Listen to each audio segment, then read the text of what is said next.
Beverly Ferguson, former classroom teacher, educator, business advocate for education in Metro Atlanta.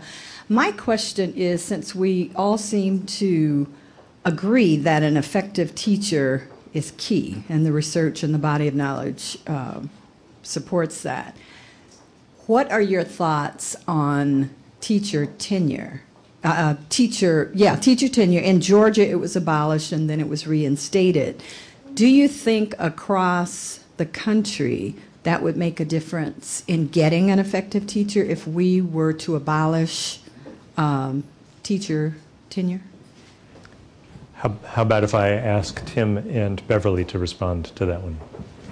Well, I absolutely was happy when I arrived in Georgia and tenure had been removed, because I knew why we had gone to a tenure system.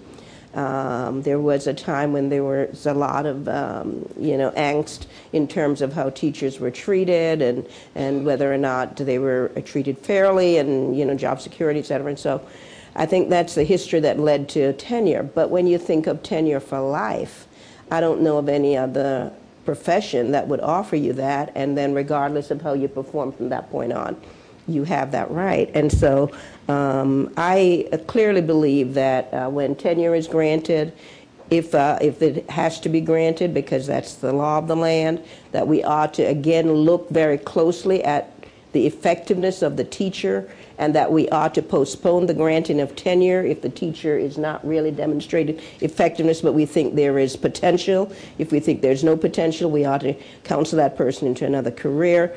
So it should be something that's really earned, and I also think it's something that should be revisited. If you earn it over time, it's not yours for life.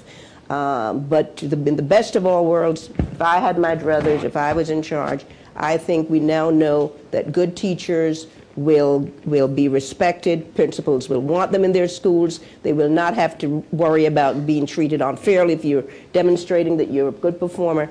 And I think we should have a performance-based program annually, like we do in just about every other profession.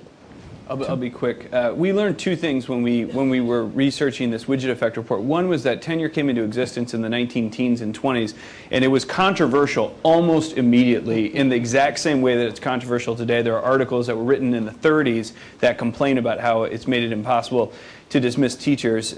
So clearly this is something that's on people's minds. The second thing that we learned is that there's different standards in every state. In some states it's really easy to get rid of teachers. Some states it's almost legally impossible.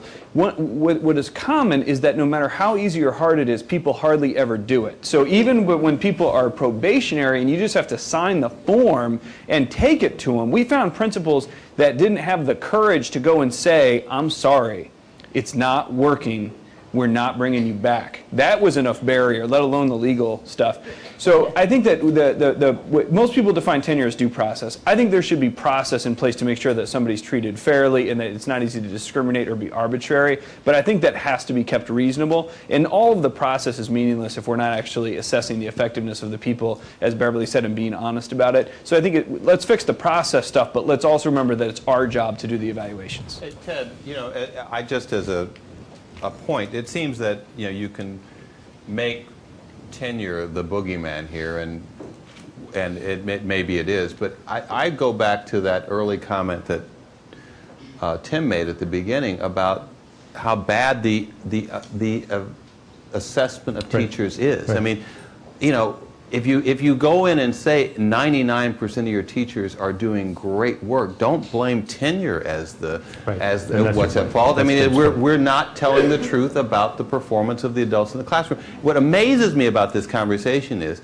that we're prepared to evaluate kids. I mean, A, B, C, D, but we will not evaluate adults. And I'm with Howard. Let's tell it in ways that people get. Yeah. You've got a failing teacher in a failing school, and I believe that if you say that to a parent, regardless of income or socioeconomics, whatever, they're going to understand what that means. And if you tell them you've got a great teacher, they're going to go in there with the expectation that what that teacher does, they should be supporting, no matter how bad the performance of that teacher really is.